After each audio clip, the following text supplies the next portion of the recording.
आज हम लोग कार्नो इंजन के बारे में पढ़ेंगे, ठीक है। तो जो ऊष्मा इंजन होती है उसकी दक्षता क्या होती है? बहुत कम होती है।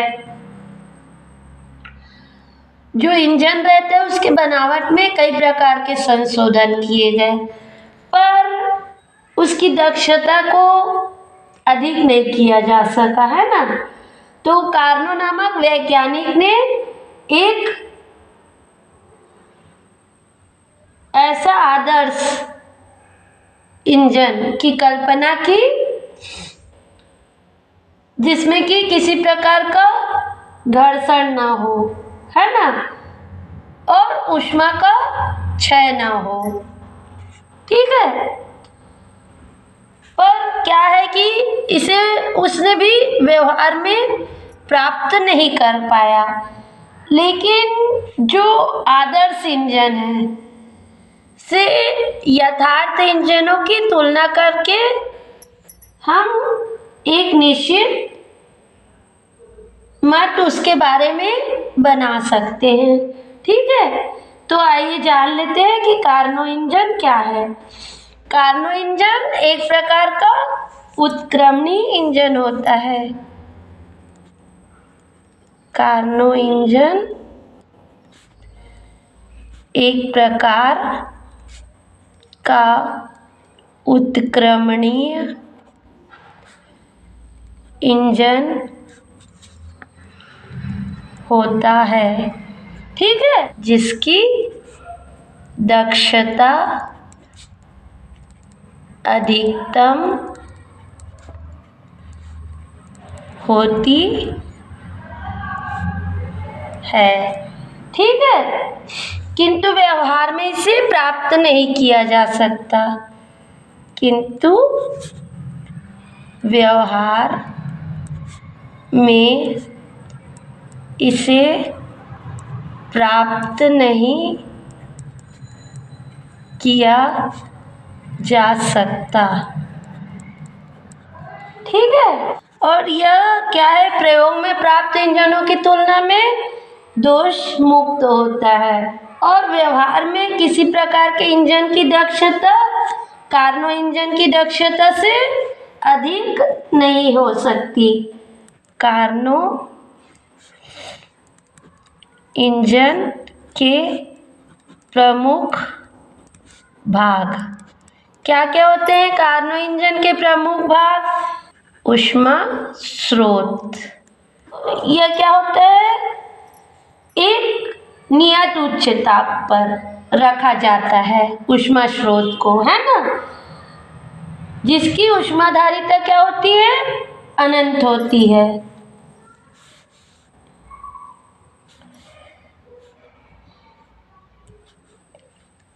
यह एक नियत ताप पर रखा जाता है जिसकी ऊष्माधारिता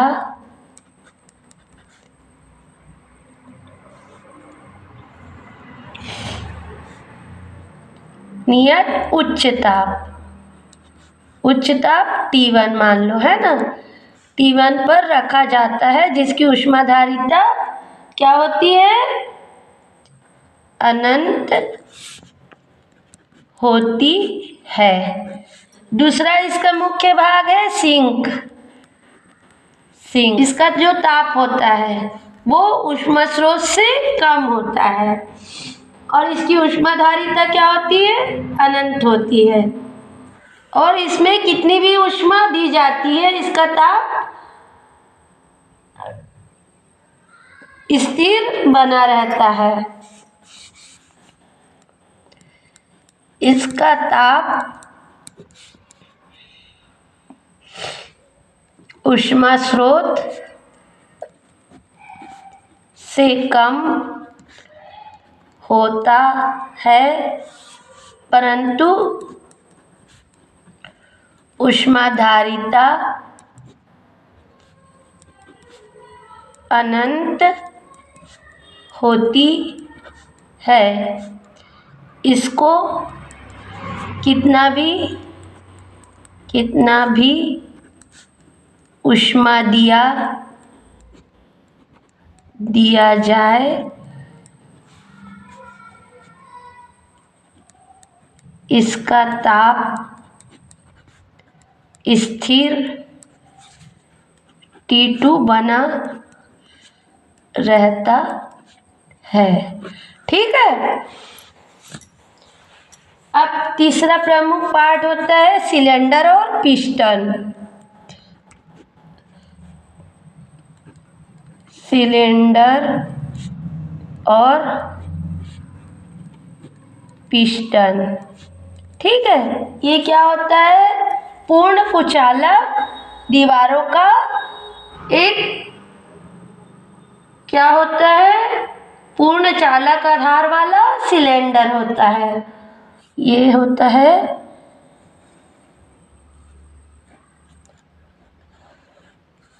इस तरह का कुछ। इसकी दीवारें क्या होती है?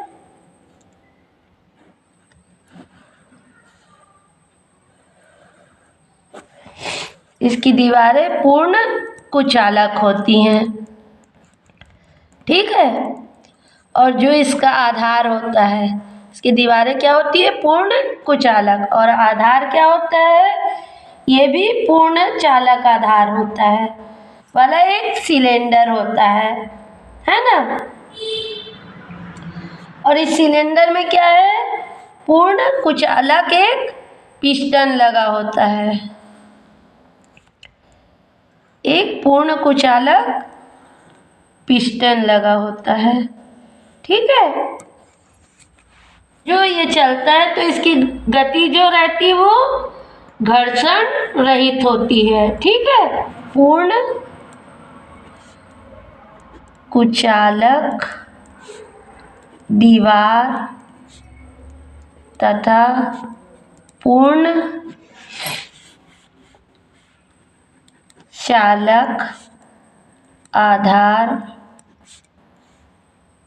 वाला एक सिलेंडर होता है, जिस पर एक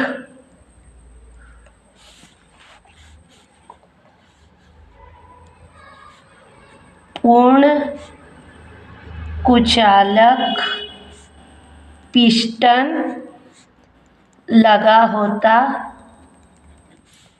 है। ये हो गया पहला ऊष्मा स्रोत, दूसरा सिंक, तीसरा सिलेंडर और पिस्टन, और चौथा है पूर्ण कुचालक प्लेटफार्म। पूर्ण कुचालक प्लेटफार्म। इसमें क्या होता है? ये जो सिलेंडर है उसके लिए क्या कार्य करता है? स्टैंड का कार्य करता है, ठीक है। ऊष्मा का पूर्ण कुचालक प्लेटफार्म होता है जो सिलेंडर के लिए स्टैंड का कार्य करता है, ठीक है। और पांचवा और महत्वपूर्ण पदार्थ क्या है? कार्यकारी पदार्थ। कार्यकारी पदार्थ। ये कार्यकारी पदार्थ क्या होता है? ये कार्यकारी पदार्थ होता है आदर्श गैस। यह कार्यकारी पदार्थ आदर्श गैस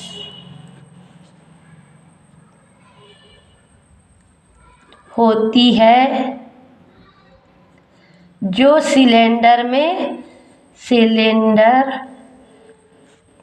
भरी होती है, यहाँ भरी हुई होती है ना सिलेंडर में। ठीक है, तो कार्नो इंजन के प्रमुख 5 भाग होते हैं: ऊष्मा स्रोत, सिंक, सिलेंडर और पिस्टन, पूर्ण कुचालक प्लेटफॉर्म और कार्यकारी पदार्थ। अब कार्नो चक्र क्या होता है? जो कार्नो चक्र होता है उसे प्राप्त करने के लिए उसे निश्चित चक्रीय प्रक्रम में चलाया जाता है। इस चक्र को कार्नो चक्र कहते हैं। कार्नो चक्र कार्नो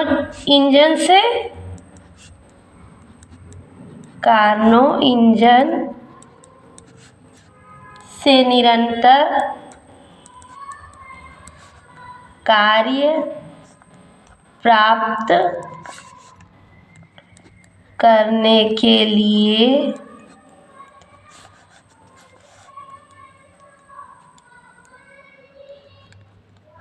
उसे एक निश्चित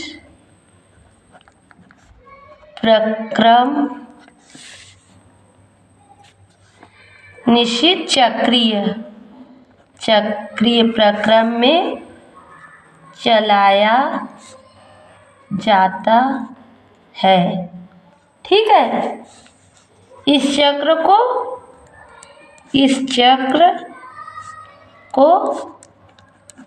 कार्नो चक्र कहते हैं। ठीक है, तो ये क्या है हमारा? ये सिलेंडर है। ठीक है,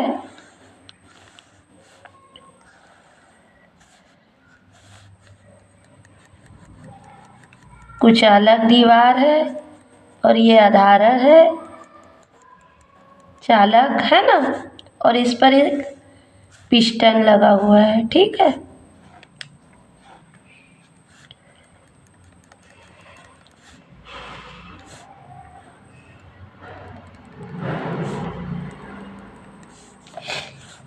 ठीक है, ये क्या है?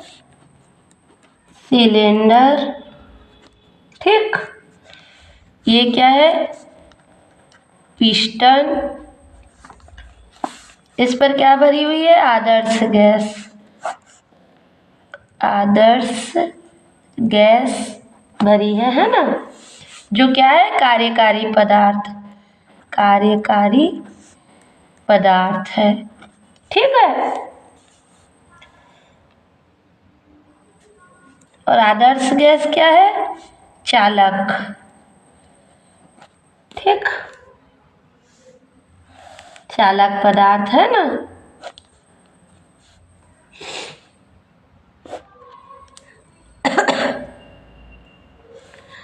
और ये क्या है? कुचालक दीवार। ठीक है, अब एक ऊष्मा स्रोत किस टाइप का होता है? ये भी पूर्णतः कुचालक होती है। इस तरह की पूर्णतः कुचालक होती है ऊष्मा स्रोत। इसका ताप क्या है? T1। और ये क्या होता है? पूर्ण कुचालक प्लेटफॉर्म होता है। पूर्ण कुचालक प्लेटफॉर्म। ठीक है, और ये क्या होता है? सिंक होता है। ये भी क्या होती है? पूर्णतः कुचालक होती है। इसका ताप T2 और ऊष्माधारिता अनंत होती है। सिंक है ना। अब इसकी कार्यविधि हम पढ़ लेते हैं। ये 4 चक्रों से चल के एक पूर्ण चक्र प्राप्त किया जाता है ना, जिसे कार्नो चक्र कहते हैं। कार्यविधि कार्नो इंजन के मुख्य भाग को निम्न 4 प्रक्रमों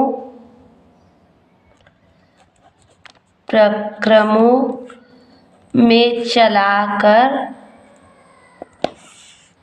एक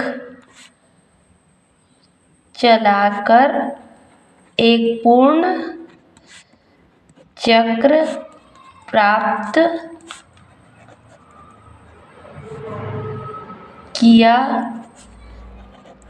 किया जा सकता है।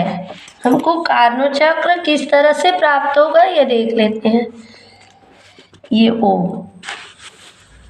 ये x अक्ष है और ये y अक्ष है, ठीक है। इस प्रक्रम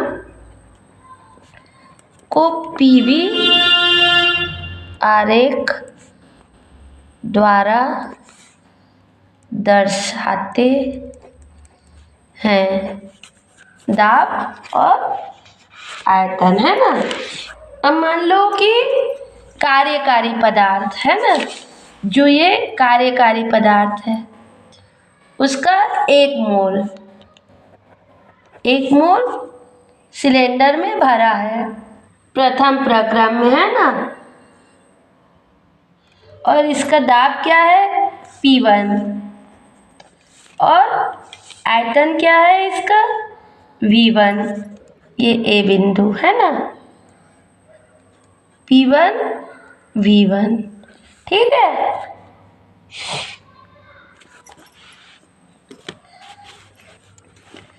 A। अभी गैस में क्या होगा? समतापी प्रसार है ना, जो कि प्रथम प्रक्रम है, ठीक है। तो इसे लिख लेते हैं, फर्स्ट समतापी प्रसार, या इसे कहते हैं हम प्रथम प्रक्रम। इसमें मान लो कार्यकारी पदार्थ आदर्श गैस का 1 मोल सिलेंडर में भरा हुआ है, जिसका ताप T1, दाब P1 और आयतन V1 है। इसे PV आरेख में A बिंदु से दर्शाया गया है, ठीक है।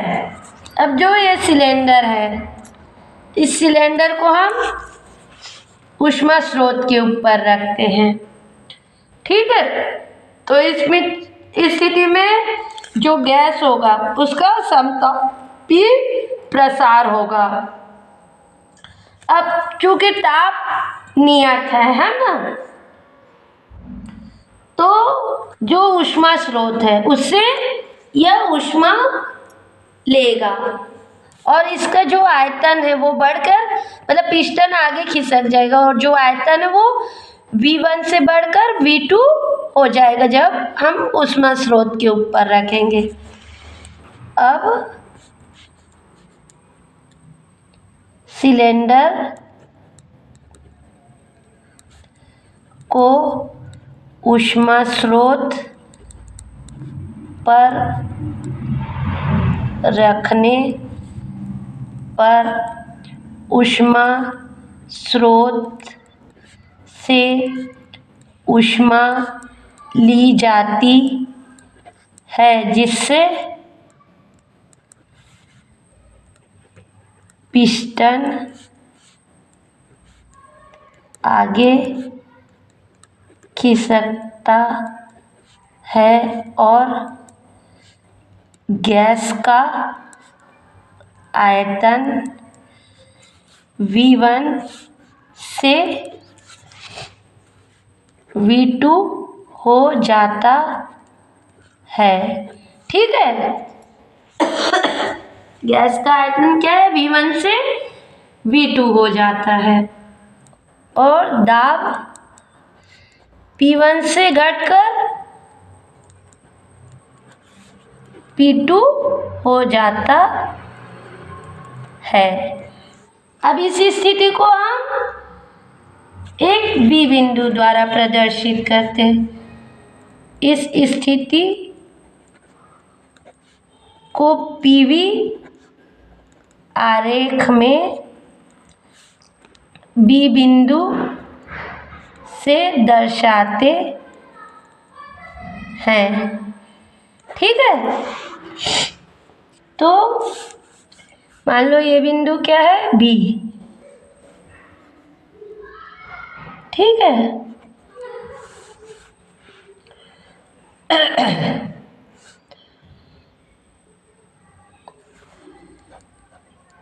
P2 V2। ठीक, और ताप यहाँ पर स्थिर रहता है। ठीक है, ताप T1 ही रहता है। ठीक है, ये क्या है, समतापी प्रसार। ठीक है, और जो ये वक्र क्या है, समतापी प्रसार को व्यक्त करता है। ठीक है, AB गैस के समतापी प्रसार को व्यक्त करता है। ठीक है, तो जो ये प्रक्रिया है, इसमें गैस द्वारा किए गए कार्य क्या होगा, इस क्रिया में गैस द्वारा किया गया कार्य, मान लो W1 है ना, और जो ऊष्मा स्रोत है उससे अवशोषित ऊष्मा क्या है, मान लो स्रोत से अवशोषित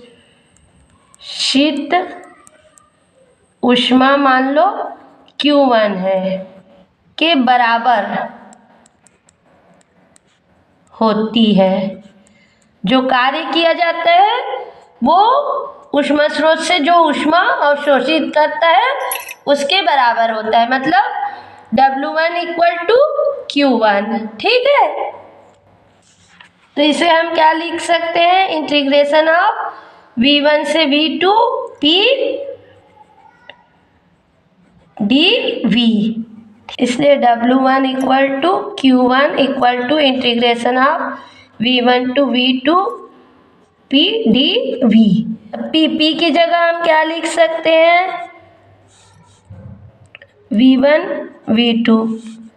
P की जगह हम लिख सकते हैं PV इक्वल टू RT होता है ना, तो P equal to RT by V लिख सकते हैं ना। ठीक, तो यहाँ पर लिख दिए हम लोग P की जगह RT बाय V के फंक्शन में ले आए और dV।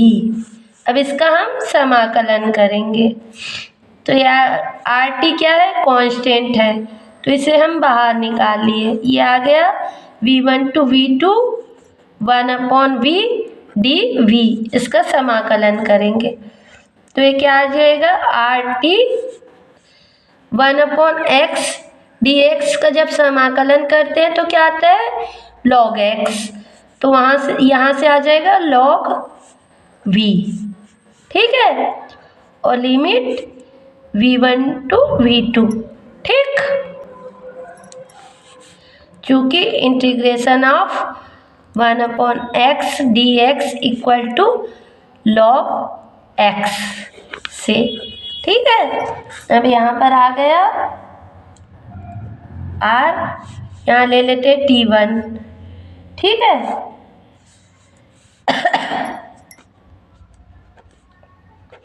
ताप क्योंकि T1 था, है ना, T1 लॉग इसे क्या लिख सकते हैं, upper limit upon lower limit, ठीक है।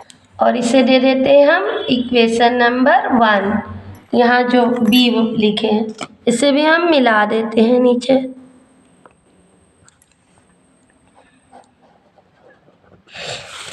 इसे दे देते हैं बी। ये प्राप्त हुआ। ये क्या है, पीवी आरेख का, पीवी आरेख का आरेख पर क्षेत्रफल ए बी,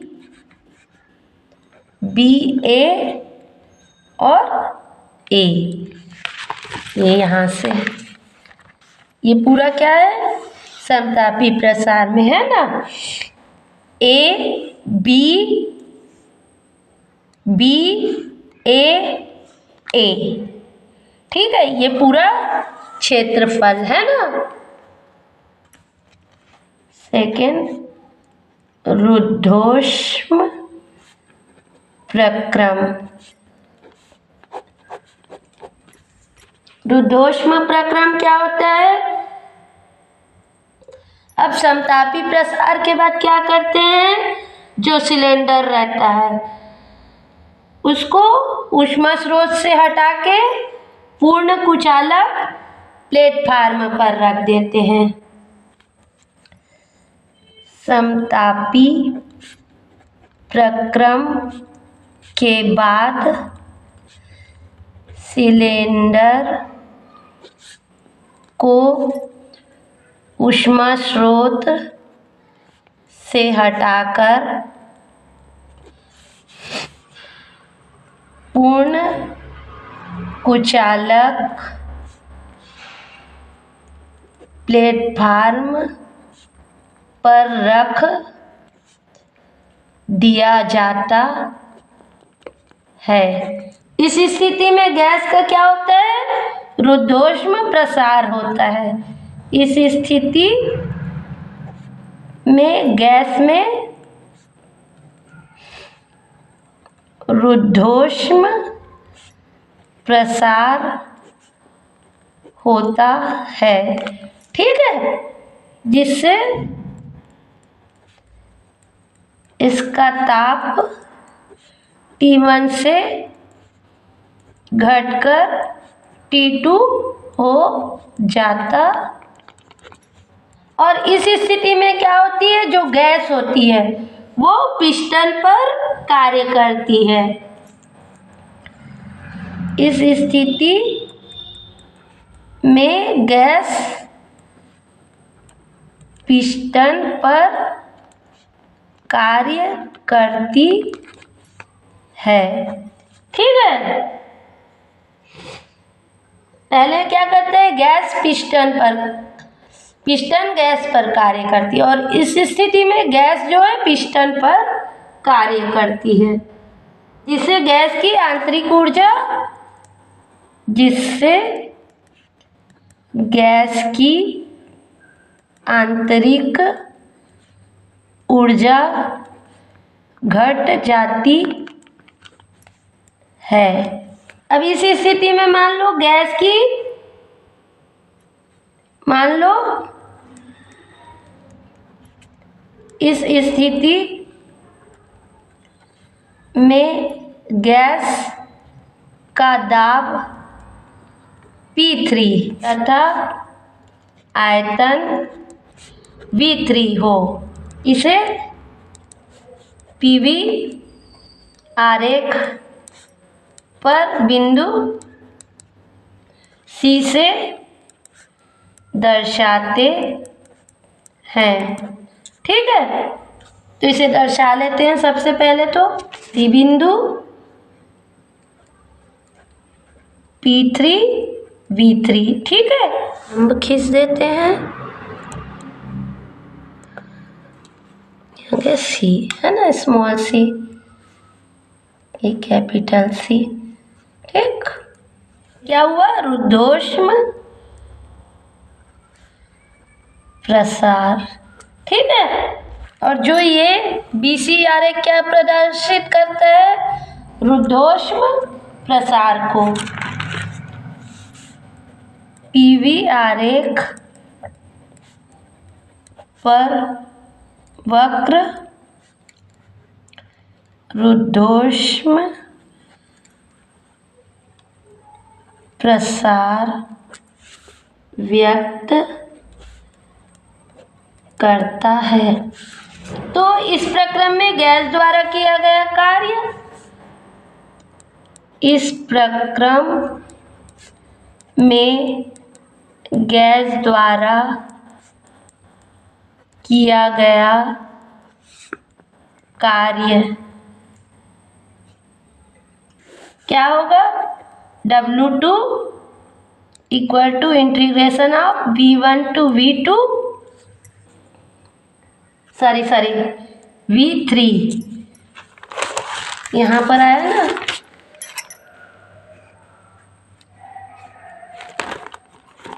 V2 से V3, V2 से V3 है ना। PDV ठीक है। W2 equal to integration of V2 से V3 PDV है ना।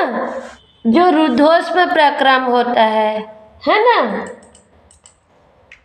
वो क्या है?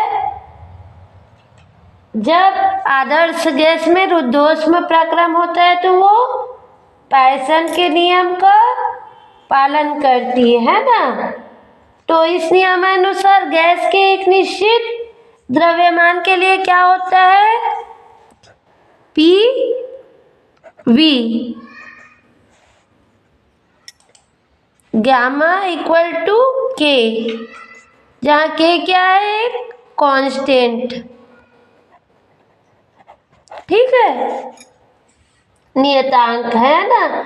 तो यहाँ से हम P का मान यहाँ रख देंगे, तो यहाँ से क्या आ जाएगा? यहाँ से आ जाएगा हमारा P equal to K upon V gamma, है ना। और P का मान यहाँ रख देंगे हम, है ना। तो किया गया कार्य W2 equal to integration of V2 V3 के V गामा DV, ठीक है। तो K कांस्टेंट है, इसे हम बाहर निकाल लेंगे। तो आ गया integration of V2 V3 1/V gamma DV। अब इसका हम समाकलन कर देंगे। तो ये क्या आ गया? W2 equal to K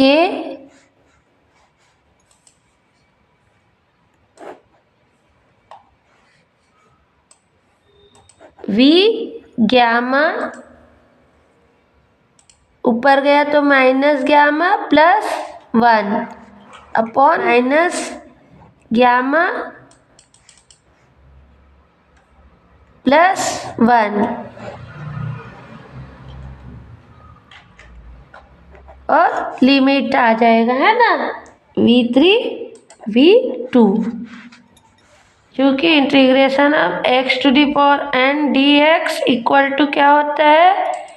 x to the power n plus 1 upon n plus 1, ठीक है। तो ये क्या आ गया? W2 बराबर, यह आ गया K। अब यहाँ से 1 माइनस गामा को बाहर निकाल दिए, ठीक है। और यहाँ क्या आ गया? 1 अपॉन, इसको अपर लिमिट फिर लोअर लिमिट, है ना, इसको हम नीचे ले लिए, ठीक है। तो ये आ गया V3 gamma -1 minus 1/V2 gamma -1। ठीक है। अब किंतु के बराबर क्या होता है, P2V2 गामा बराबर P2V3 गामा। ठीक है। तो जो ये के है इसको अंदर ले जाएंगे और ये रख देंगे, है ना मान। इसलिए W2 = 1/1 माइनस गामा, यहाँ पर आ जाएगा P3V3 gamma upon V3 gamma -1 और यहाँ पर आ जाएगा P2V2 gamma upon V2 gamma. ठीक है, -1। ठीक। तो यहाँ से क्या आ गया, 1/1 minus gamma, W2 = 1/1 minus gamma. और यहाँ से क्या हो गया,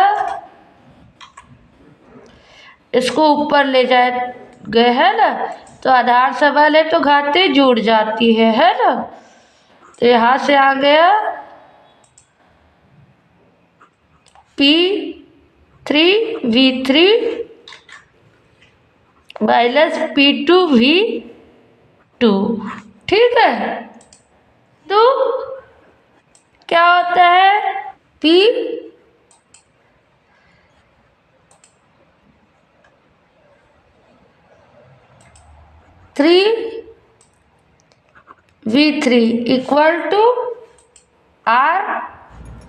= यहाँ पर टेम्परेचर चेंज नहीं हुआ है ना, तो टेम्परेचर क्या है 2, है ना। और P2V2 = T/T1, है ना, टेम्परेचर चेंज नहीं हुआ है इसलिए। ठीक। तो ये आ गया 1/1 माइनस गामा, P3V3 की जगह RT2 और P2V2 की जगह RT1। ठीक। तो ये आ गया W2 = 1/1 माइनस गामा, R को बाहर निकाल लिए, T2 माइनस T1। और ये क्या है, रुद्धोष्म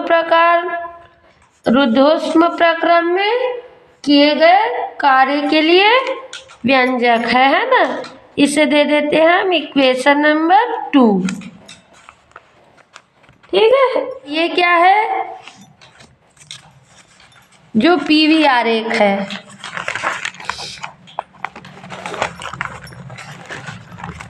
ये पीवी आरेख, इसका कौन सा क्षेत्रफल है, BC, है ना, CBB, ये वाला क्षेत्रफल है ना। ठीक। बराबर पीवी आरेख का क्षेत्रफल BCCBB, है ना, वक्र का क्षेत्रफल। अब थर्ड भाग है इसका, समतापी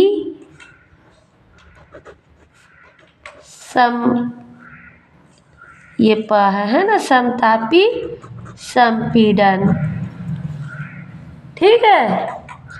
यह है तृतीय प्रक्रम। अब जो सिलेंडर रहता है उसे हम किस पर रख देते हैं, ये जो सिलेंडर है ना, इसको हम सिंक पर रखते हैं।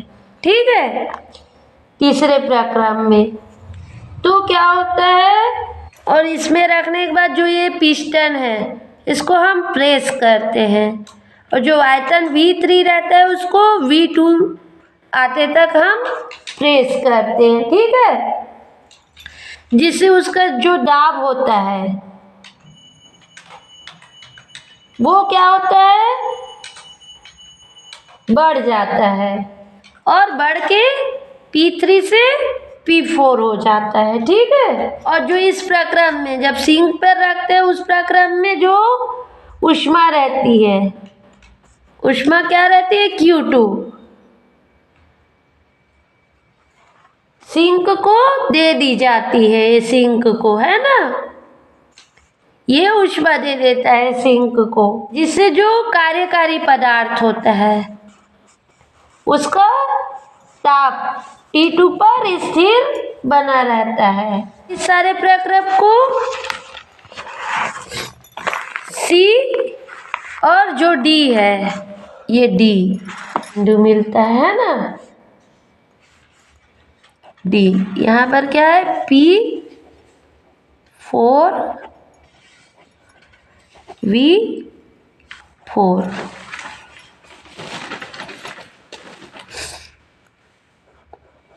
से हम नाम डाल दिए, यहाँ पर आ गया D। यहाँ पर क्या है, समतापी संपीड़न होता है।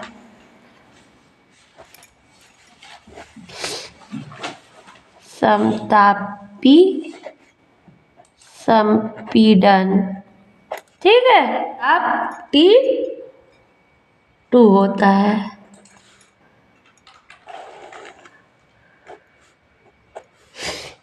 और इसे CD आरेख से प्रदर्शित करते हैं। ठीक है, अब तीसरे प्रक्रम में क्या होता है, सिलेंडर को सिंक पर रख दिया जाता है, सिलेंडर को सिंक पर रख दिया जाता है। ठीक है, तो जिससे क्या होता है, और पिस्टन को धीरे धीरे दबाते हैं, और पिस्टन को धीरे धीरे दबाते हैं, और समतापी विधि से आयतन को V3 से V2 तक करते हैं, जिससे दाब P3 से बढ़कर P4 हो जाता है, और इस प्रक्रम में ऊष्मा सिंक को दी जाती है। इस प्रक्रम में ऊष्मा Q2 सिंक को दी जाती है, जिससे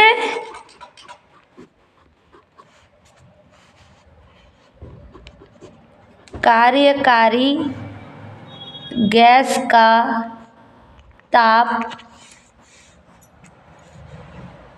T2 पर स्थिर बना रहता है। ठीक है, PV आरेख पर, PV आरेख पर इसे CD से प्रदर्शित किया गया है। ठीक है, तो इस प्रक्रम में किया गया कार्य, इस प्रक्रम में किया गया कार्य W3 इक्वल टू क्या हो गया, जो ऊष्मा दी जाती है सिंक को Q2 किया गया कार्य बराबर माइनस हो जाएगा, है ना, संपीड़न हो रहा है। और इंटीग्रेशन ऑफ V3 से V4 है ना, आयतन PdV। ठीक है, तो ये ऋण चिन्ह है, वो जो निकाय है उस पर जो कार्य होता है, ये ऋण चिन्ह निकाय पर किए गए कार्य को दर्शाता है। ठीक है,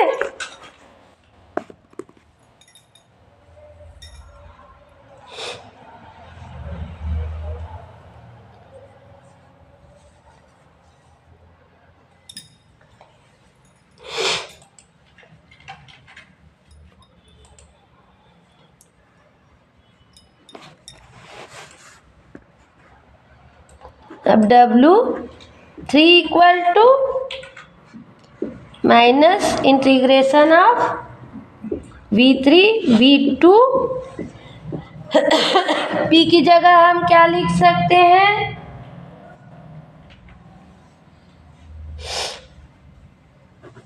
RT बाय V। ठीक है, dV, चूंकि PV इक्वल टू RT से। ठीक है, तो ये क्या आ जाएगा, जब इसका ये कांस्टेंट है, इसे बाहर निकाल देंगे,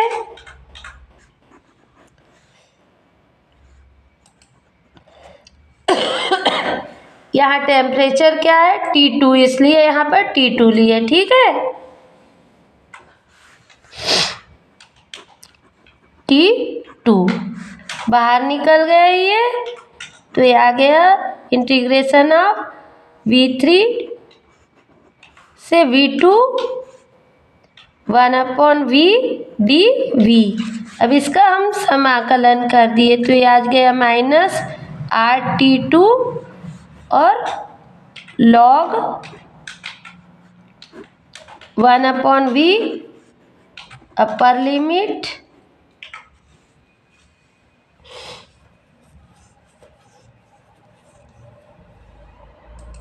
सॉरी यहाँ 4 है ना,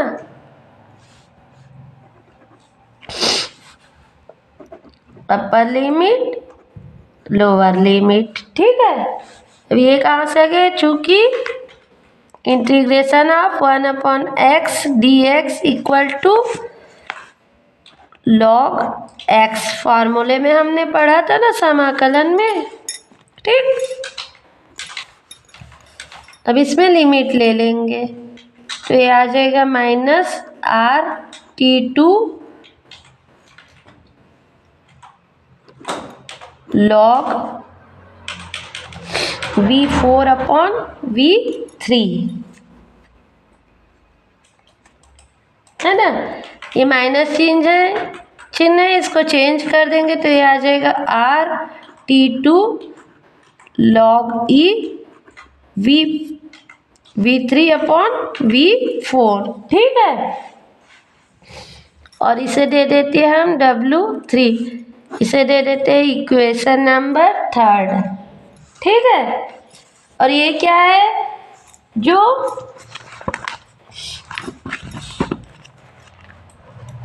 ये PV आरेख है, उसका कौन सा क्षेत्रफल है, ये है CDCC।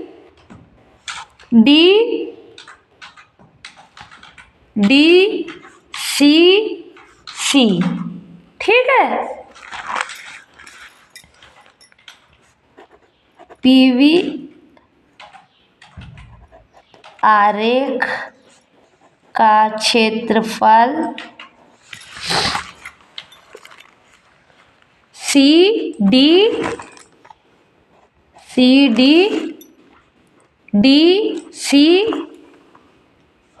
DCC। ठीक, क्षेत्रफल। चतुर्थ प्रक्रम है हमारा रुद्धोष्म संपीड़न। रुद्धोष्म संपीड़न। ठीक है। चतुर्थ प्रक्रम। अब जो सिलेंडर रहता है लास्ट में क्या करते हैं हम, जो सिलेंडर है हमारा इसे हम कहाँ रखते हैं, एक बार पुनः कुचालक प्लेटफार्म पर रख देते हैं, है ना। पिस्टन रहता है उसको हम प्रेस करते हैं नीचे, है ना। तो जो आदर्श गैस होती है इसमें उसका रुद्धोष्म संपीड़न कराया जाता है जिससे कि वो अपने प्रारंभिक अवस्था में पहुंच जाता है। ठीक है।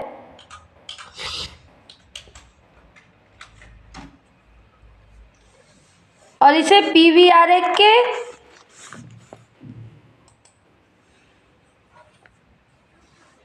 डी ए भाग में पहुंच जाता है। ठीक है, अपने प्रारंभिक भाग में। अंत में सिलेंडर को एक बार पुनः पूर्ण कुचालक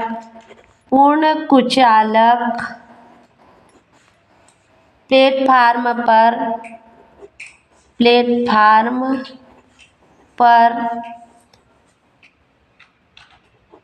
रख दिया जाता है और पिस्टन को धीरे धीरे दबाते हुए कार्यकारी पदार्थ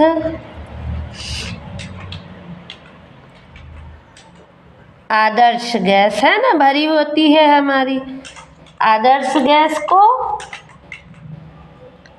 रुद्धोष्म संपीड़न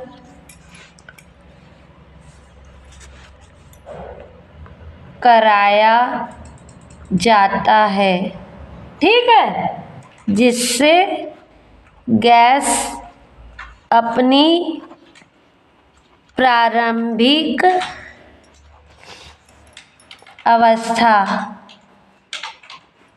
ए में पहुंच जाती है।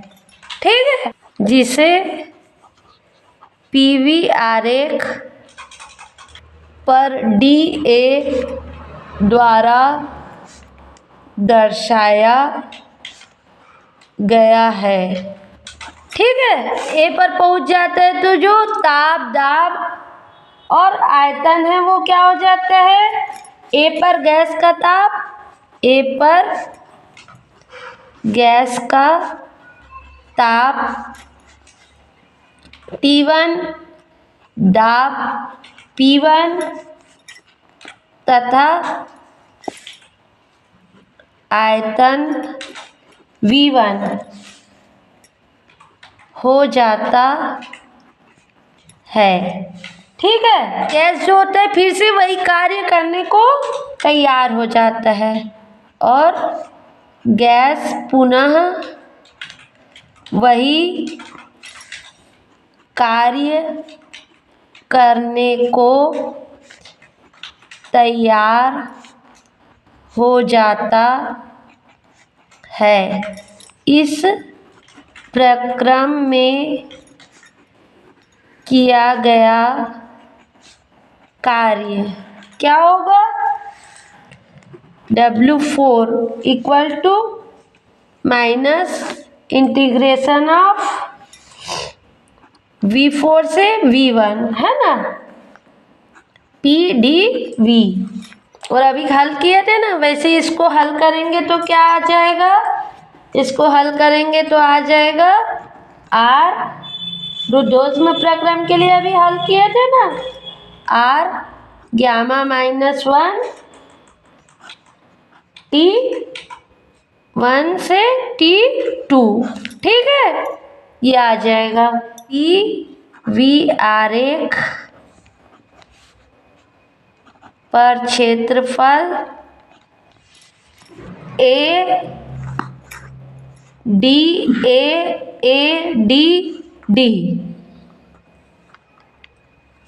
ठीक,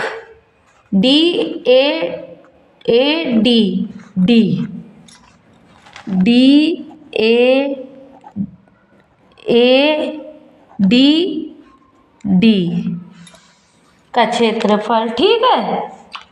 और इसे दे देंगे हम इक्वेशन नंबर 4, ठीक है। तो एक बंद वक्र हमारा तैयार हो जाता है ना, 4 प्रक्रम से गुजरता है ना। तो कार्नो इंजन के पूरा एक चक्र पूर्ण करने के लिए 4 प्रक्रम से होके गुजरना पड़ता है ना कार्नो इंजन को। तो कार्नो इंजन की दक्षता देख लेते हैं अब। कार्नो इंजन की दक्षता एक चक्र में कार्यकारी पदार्थ द्वारा किया गया कार्य क्या होगा, W = W1 पहले प्रक्रम में, फिर W2 दूसरे प्रक्रम में, फिर W3 और फिर W4 4 प्रक्रम में, है ना। एक चक्र पूरा होता है कार्नो इंजन का, ठीक है। सॉरी, यहाँ पर क्या आ जाएगा, माइनस चिन्ह, है ना, संपीड़न होता है। W2 = क्या होता है, W4, दोनों बराबर है ना। रुद्धोष्म संपीड़न और रुद्धोष्म प्रसार में किया गया कार्य दोनों बराबर प्राप्त होते हैं। बराबर क्या होता है, R गामा -1 T1 - T2, ये दोनों चूंकि है ना, इसलिए क्या हो जाएगा, W = W1 + W2 और -W3 - W2 लिख सकते हैं ना इसको। तो ये और ये कट जाएगा, ये आ जाएगा W = W1 - W3, ठीक है। W1 क्या है, ऊष्मा क्या है, Q1 - Q2, ठीक है। मतलब ये कौन सा क्षेत्रफल हुआ, क्षेत्रफल हुआ हमारा W2 और W4 तो हटा दिए, है ना, दोनों के कार्य बराबर हैं। तो हमको फाइनली कौन सा क्षेत्रफल मिला, ABCDA का क्षेत्रफल, ये वाला क्षेत्रफल हमको मिला है ना एक कार्नो चक्र पूर्ण करने में, ठीक। ABCDA का क्षेत्रफल है ना, इसलिए कार्नो इंजन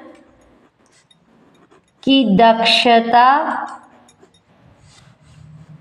इसे दर्शाते हैं ईटा से, है ना, बराबर किया गया कार्य बटा अवशोषित शोषित ऊष्मा, ये कार्य करने में जो ऊष्मा लगी है ना, तो ईटा इक्वल टू किया गया कार्य W और अवशोषित ऊष्मा Q1, ठीक है। या R eta equal to W बराबर क्या है, Q1 minus Q2 upon Q1, ठीक है। या इसे क्या लिख सकते हैं, इसे लिख सकते हैं eta equal to 1 minus Q2 upon Q1, ऐसा भी लिख सकते हैं ना। तो कार्नो इंजन की दक्षता ईटा बराबर 1 माइनस Q2 अपॉन Q1, इसे दे देते हैं हम इक्वेशन नंबर 5। मान लो T1 और T2 के पद में ज्ञात करना है, तो क्या करेंगे, T1 व T2 के पदों में दक्षता, क्योंकि बिंदु B और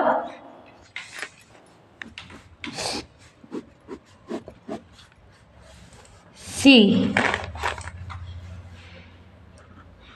रुद्धोष्म वक्र BC पर है ना। तो क्या हो जाएगा,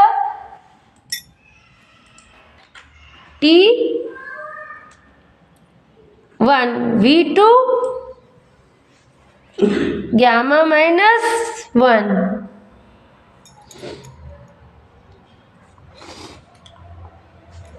ठीक है, बराबर क्या हो जाएगा, T2V3 गामा माइनस 1, ठीक है। या इसको क्या लिख सकते हैं, इसको लिख सकते हैं T1 upon T2 equal to V3 upon V2, और इसके ब्रैकेट में कर दिए और ये आ गया गामा माइनस 1, ठीक है। और इसे दे देती है हम इक्वेशन 6। अब इसी प्रकार क्या है, A और D भी क्या है, रुद्धोष्म वक्र पर स्थित बिंदु है ना। इसी प्रकार बिंदु A और D वक्र AD पर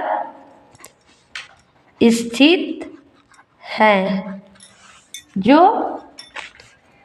रुद्धोष्म वक्र है, ठीक है। तो इसलिए T, ठीक है, T1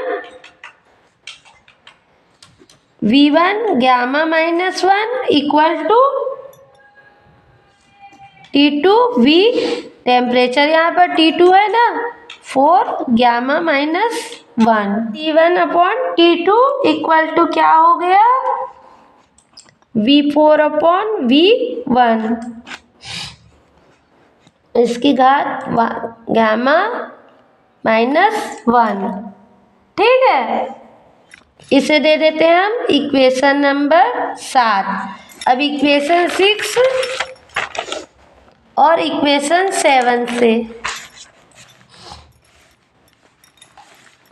समीकरण 6 और समीकरण 7 से क्या हो जाएगा, ये हो जाएगा V3 upon V2 gamma minus 1 equal to V4 upon V1 gamma minus 1, ठीक है।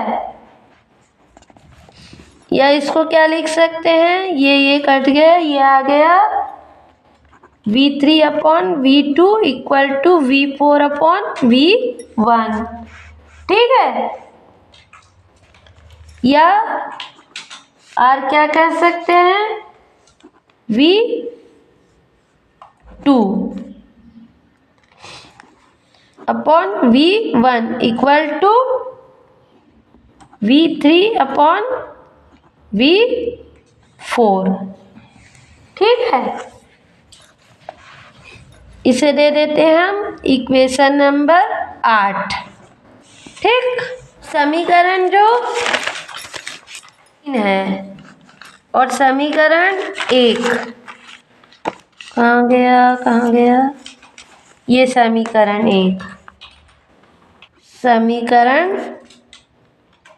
3 और समीकरण 1 से क्या होगा, Q2 upon Q1 equal to RT2 log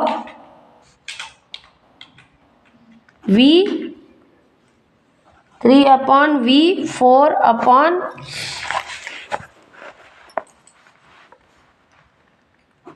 RT1 log V2 upon V1, है ना। ये समीकरण 3 और 4 से, है ना। Q2 अपॉन Q1 निकाल लिए, तो यहाँ से क्या निकल जाएगा हमारा, तो ये आ गया हमारा, यहाँ से मान रख दिए यहाँ RT2 upon log V3 V4 की जगह हम लिख सकते हैं V2 अपॉन V1 और RT1 log V2 upon V1। तो ये कट गया, ये कट गया, तो ये आ गया हमारा Q2 अपॉन Q1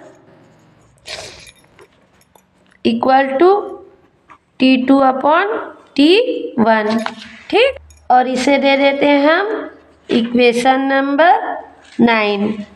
ठीक है, अब Q1 और Q2 का मान हम समीकरण 5 में रख देते हैं।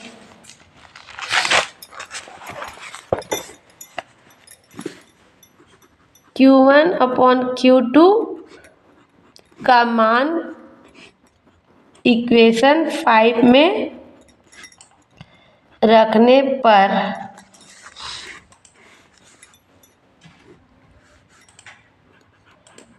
कार्नो इंजन की दक्षता eta equal to 1 minus T2 upon T1। ठीक है,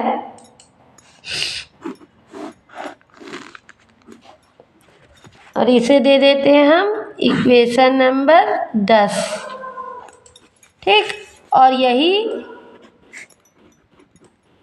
कार्नो इंजन की दक्षता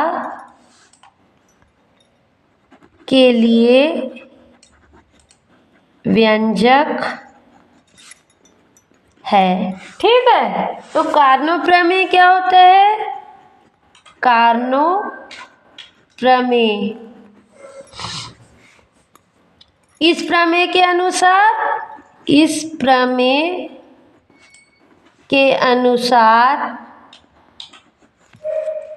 दिए गए दो तापों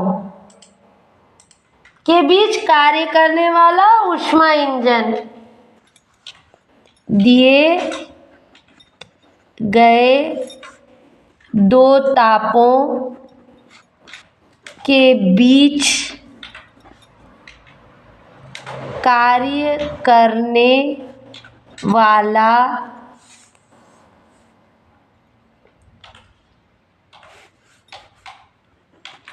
ऊष्मा इंजन की दक्षता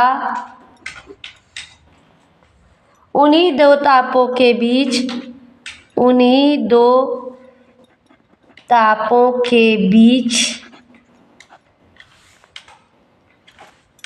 कार्य करने वाले